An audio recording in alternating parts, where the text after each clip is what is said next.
Doresha, unë po ta them që në fillim unë jam burq i qaj, domethënë, edhe kur kam pas parë, kur shoh këtë pjesën për shembull, ke parasysh emisionin e Arditit që bashkon njerëz e këto. Po. Kulloj, domethënë, edhe me Arbana Osmanin. Ka një mesazh për ty? Po, me origjinalin me Maria De Filipin. Domethënë, çdo film në kinema, domethënë, prandaj unë nuk jam nga ata që nuk qaj. Je imunizuar nga problemet e shëndetit mendor. Kush qan ka shpëtuar me ai s'jan. Ai nuk qan. Po, kolegu ynë nuk qan. Unë jo vetëm s'qaj, unë e kam provu dhe me qep. Qepa ka qa, unë jo. Doresha, mos do thotë që këta burra që qajnë janë të dobët, nuk kanë burrëri, se... është mentaliteti shqiptar në fakt, ku thuhet që burrat duhet jenë të fortë, burrat duhet të mbajnë, edhe nëse ata ndjejnë se duhet të qajnë, duhet të mbajnë brenda, sepse ata duhet të japin kurajo të tjerëve, pra gjithmonë the mentaliteti shqiptar, sepse burrat duhet të qajnë ashtu si dhe gratë. Natyra njerëzore është e njëjta natyrë, dhe që të qash nuk është dobësi, është të shpresh emocionet e tua në mënyrën se si ta jep momenti. Të qash kur duhet qarë dhe të qeshësh kur duhet qeshur. Dhe nuk ka rëndësi pastaj nëse je burra apo grua. Ka dhe gra që nuk qajnë. Janë të forta. Që thuhet grua si burr. Jo taban, po nuk qanë. Dhe ti qanë. Dhe ti qanë. Ore, shojmë në i film, gjithë bashkë, gjithë shtëpia. Ata nuk shojnë filme, shojnë mu, edhe qeshin gjithë, edhe më bullizojnë, ose në i programe, kështu, që unë kam fillu t'i heqë, nga, për shembull, qaj, kur humb inda nga gëzimi. Kolegë, se këtu doja dilja, është një kategori burrash që qajnë vazhdimisht, interistat. Ata janë qaraman, ata qajnë nga... Jo, është një kontingent që preken shpejt, me të vërtet, unë kam parë dhe gjatë rasteve klinike që unë trajtoj, edhe pse janë disa smundje të shëndetit mendor, të cilat shoqërojnë me të qara, dhe këtu duhet ndalojnë pak, sepse të qash nga halli nuk është njësoj si të qash nga qefi. Pra, vinë dhe duke qenë edhe para një femre psikiatra, normalisht emocioni është pak më i madh, ndihen pak më të turburuar, megjithatë nuk i ndalojmë dot lotët. Për shembull, në çfarë situata është? Në situatat e ankthit, për shembull, ankthi apo depresioni është një nga problematikat e shëndetit mendor që shoqërohen me të qara. Dhe me të vërtetë ne themi që të qash nuk është dobësi, por është fort sepse është një mënyrë e shprehjes emocioneve. Por këto situata e kalojnë masën. Pra, e kalojnë masën dhe kthehen në shqetësim pastaj për vetë personin. Natyrat anksioze. Natyrat anksioze. Por edhe ata që vuajnë nga çrregullimi i ankthit dhe në shumë raste nuk e dinë që vuajnë. Sepse kjo është vështirësia këtu tek ne sidomos, që meshkujt vonojnë të kërkojnë ndihmë për problemet e shëndetit mendor. Se është çështje krenarie kjo gjë. Çështje krenarie, e tham çështje mentaliteti, ajo që ankthi për sa kohë nuk preket, pra nuk duket. Ne jemi mësuar të shkojmë te mjeku, te doktori dhe të themi, më dhëm zemra, më dhëm trupi, pra nuk themi më dhëm shpirti, në një farë mënyre, mendja, të gjitha dhëmbin. Edhe ankthi, që është problemi i shëndetit mendor, mund të shoqërohet në shumë raste me dhimbje fizike. Por meshkujt në përgjithësi vonojnë të kërkojnë ndihmë. Pse konsiderohet si shenjë frike kjo punë? Shenjë dobësie. Nuk mund të jetë buri shenjë dobësie, shenjë frike, shenjë që forca që unë do ta kaloj vetë, pra kjo është asgjë për mua, është më mirë që unë të mere me aktivitete sportive dhe bëjnë mirë që mere, normalisht. Ose tifusin e i gotë. Aty pastaj do dilja dhe kjo është problemi. Që i kthehen alkoolit. Kanë problematikat të shëndetit mendor, duan t'i ndrydhin, të mos i shfaqin, dhe i kthehen alkoolit. Pse? Sepse alkooli në momentet e para është anksiolitik, shumë i mirë, me të vërtet. Po, të shkakton një lloj hareje, një lloj euforie, një lloj të bën trim. Po, ka i problem alkooli kur del. Mbas asaj.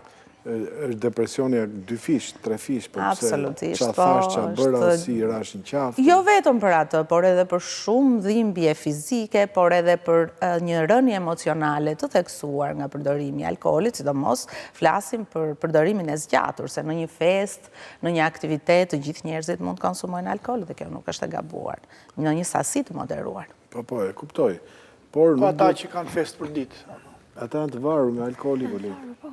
Ata që ngrihen në mëngjes dhe mendojnë që duhet shkojnë aty te gota, më vjen keq, po. Jo, ata janë të alkoolizuar. Është varësia. Ata janë të alkoolizuar, është varësia nga alkooli që edhe për ata unë do kisha një mesazh që t'i drejtohen sa më parë strukturave shëndetësore, ne mjekëve psikiatër, toksikologut, për të ndërhyrë sa më herët, sepse sa më herët që trajtojnë problematikat e shëndetit mendor, aq më shpejt vjen dhe rikuperimi.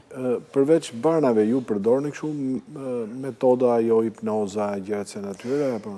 Janë psikologët ata që trajtojnë nëpërmjet seancave të psikoterapisë, ku mund të përfshihet dhe hipnoza apo psikodramterapia apo Nuk e disa bën lloje mjekët terapie. hipnozën, nuk bën Jo, ne mjekët trajtojmë me medikamente. të cilat në këtë rast janë qetësues apo jo? Janë disa kategori. Janë mjekus, janë disa kategori, janë mjekus, anksiolitikët që unë po flisja, janë medikamente të cilat japin efekt shmëri të shpejt. Pra, trajtojnë ankthin afat shkurtër, por është një gjë, nuk mund të përdoren gjatë, sepse krijojnë varësi. Dhe për trajtimin e ankthit afat gjatë, ka protokolle të tjera mjekimi ku futet në lojë antidepresivi. Sigurisht me doza të vogla apo të moderuara në varësi të situatës klinike që mund të shfaqi çdo pacient. Pra, ju bën një lloj kalendari, domethënë në trajtim që realizon kurba mund të fillojë me njëherë lart, po tendenca është që të bjerë, domethënë. Sigurisht, ne bëjmë vlerësimin klinik të gjendjes në varësi të situatës që shfaq personi, pra të shkallës, nëse është e lehtë ankthi, i moderuar apo depresioni apo i rënd, përcaktojmë protokollin e mjekimit. Dhe ky mjekim ato stade ndjek. Pra në varësi të situatës klinike që shfaq pacienti, ne ulim apo rrisim dozat. Ne burrat shqiptarë si jemi kështu? Me ankthe?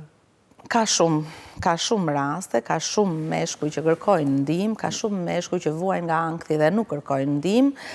Është e vështirë për t'i bindur, në praktikën e punës time është e vështirë për t'i bindur. Në qoftë se ju do doni, unë do t'ju sillja një rast i cili ka ardhur në klinik, i shoqëruar nga 5 veta, njëri ishte mjek që e shoqëronte, një mjek i përgjithshëm, bashkëshortja, zakonisht meshkujt kur vuajnë nga ankthi apo depresioni duan bashkëshorten afër. Këtë kam vënë re gjithmonë që e duan që ta kenë aty si siguri. Shoqëria... Që ne kemi mbajtur të njëjtën grua, nga ankthi. Në base edhe kjo mund të konsiderohet. Këto gratë e para na kanë qellut mira. Edhe kjo, anksiozë. Urime.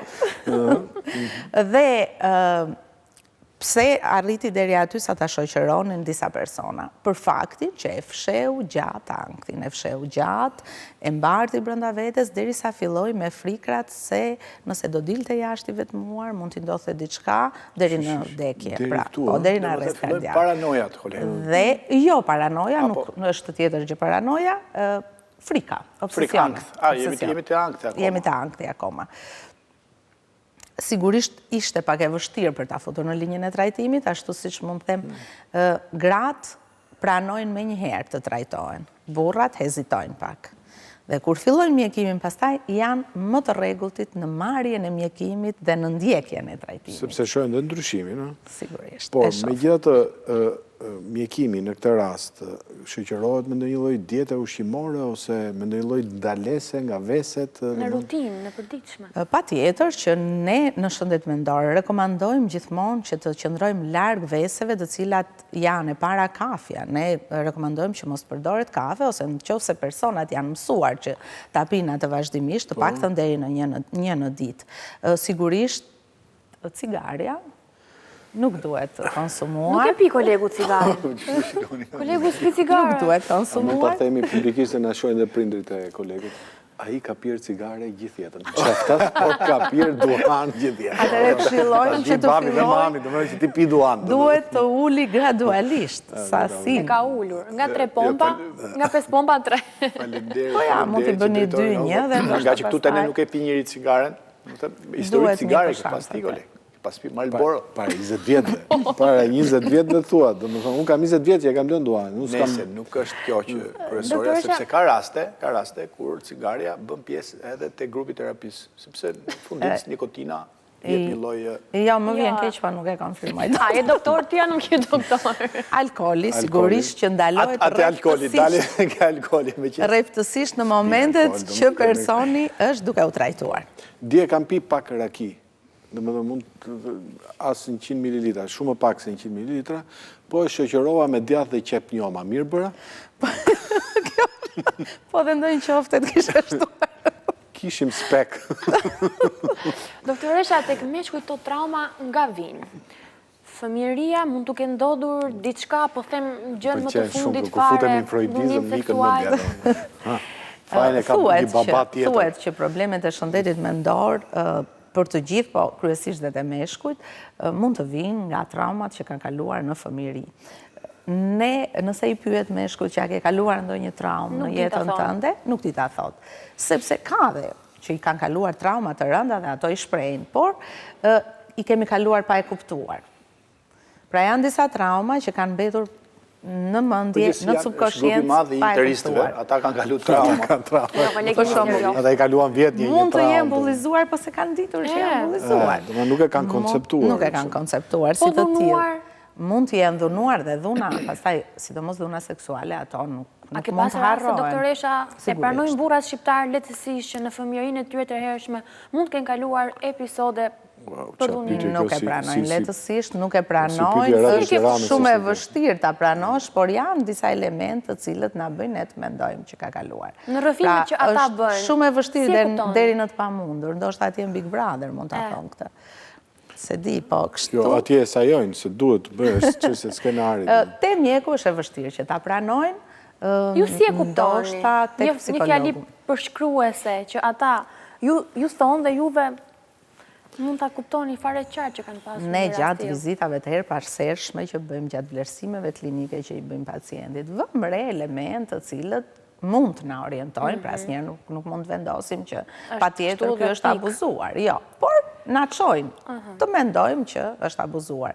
Po një tërheqje, një ulje vetë vlerësimit, një humor gjithmonë i rënë, një prag i ulët i ngacmueshmërisë që quajmë ne, që irritohet shpejt nga gjërat që nuk ja vlen të irritohesh. Po këta që s'flejnë gjumë, si jetojnë këta? Pajgjumësia është një nga shkaqet më të mëdha, më problematike të shëndetit mendor. Ne, sepse nga pajgjumësia mund të vinë dhe shumë sëmundje të tjera. Pra, gjumi është një nga faktorët më të rëndësishëm jetësor. Që të flesh gjumë do të thotë gjumë cilësor do të thotë që të kesh rikuperuar gjithë organizmin, duke filluar që nga truri dhe gjithë organet e tjera. Po pra, po mu që më të dhe gjumë të i rish pa herët. gjumë. Duhet menduar Po për fle herët o koleg, ndërhyrje. fle herët dhe është herët. Ti Jo, zbua më nga dje kam asgjë. flet vonë, dje kam flet 11 pacadë. Jam qumë 50. Mirë është. Ka ditë në të cilat organizmi nuk ka nevojë për kaq shumë gjumë.